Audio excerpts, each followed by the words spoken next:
अमरावतीच्या मेळघाटातील वर्षानुवर्षे प्रलंबित प्रश्न, आदिवासी बांधवांवर होणारा अन्याय आणि शासनाच्या उदासीनतेविरोधात सुरू असलेले नेतृत्वात बच्चू कडू यांच्या नेतृत्वातील मेळघाट संघर्ष महापदयात्रा आता निर्णायक टप्प्यावर पोहोचली असून दुपारी चिखलदरा येथे हजारो आदिवासी बांधवांच्या उपस्थितीत तहसीलवर जोरदार तांडव आंदोलन होणार आहे।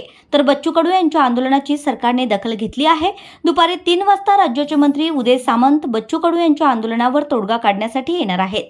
यावेळी बच्चू कडू यांनी प्रतिक्रिया दिली आहे। सरकार शांततेने ऐकेल एवढं शहाणं नाही आणि आम्हीही गाढव नाही की सरकारने दखल न घेता आंदोलन थांबवू।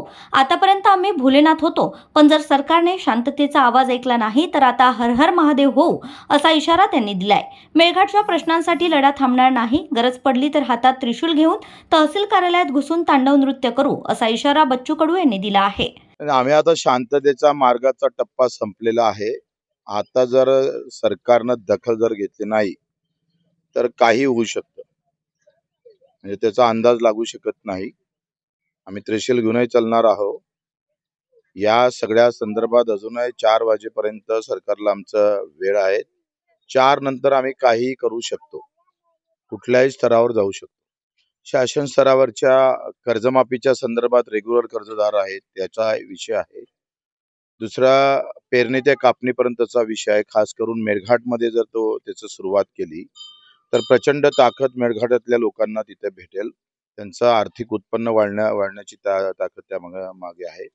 जलसंधारणचे काम म्हणजे प्रत्येक नाल्यावर आणि नदीवर तर पाणी वळवण्याचं काम जर झालं तर प्रचंड कायमची पाण्याची समस्या सुरू शकते।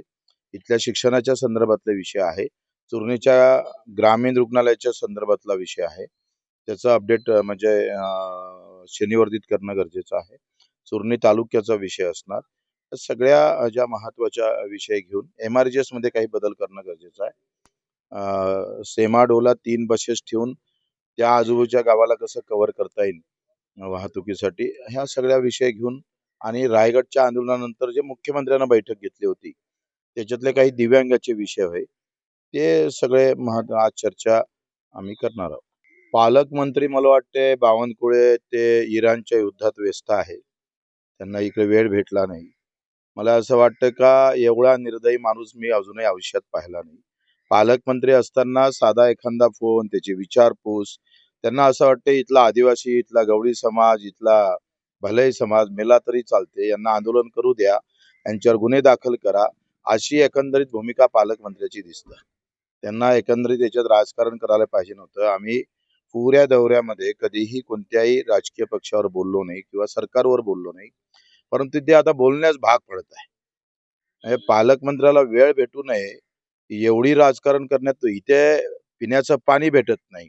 साधं आजही इथे पाहतो का सलोना चिखलदऱ्याहून 16 किलोमीटरवर आहे, इथे पाण्याची अवस्था पाहिली तर अत्यंत बिकट आहे। आणि अशात पालकमंत्री फक्त राजकारण करत असेल, इथले MP ची वाळू रेती जे येतं ते 0 रॉयल्टीवर येतं आणि महाराष्ट्र त्याच्यावर रॉयल्टी लावतोय।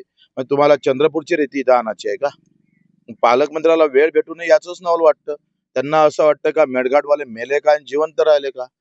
अरे त्यांनी तुम्हाला 1,40,000 मतं देऊन निवडून दिलाय तुमचा आमदार, लाज वाटायला पाहिजे ना थोडी तरी। विजय काकडे, RCN न्यूज, परतवाडा।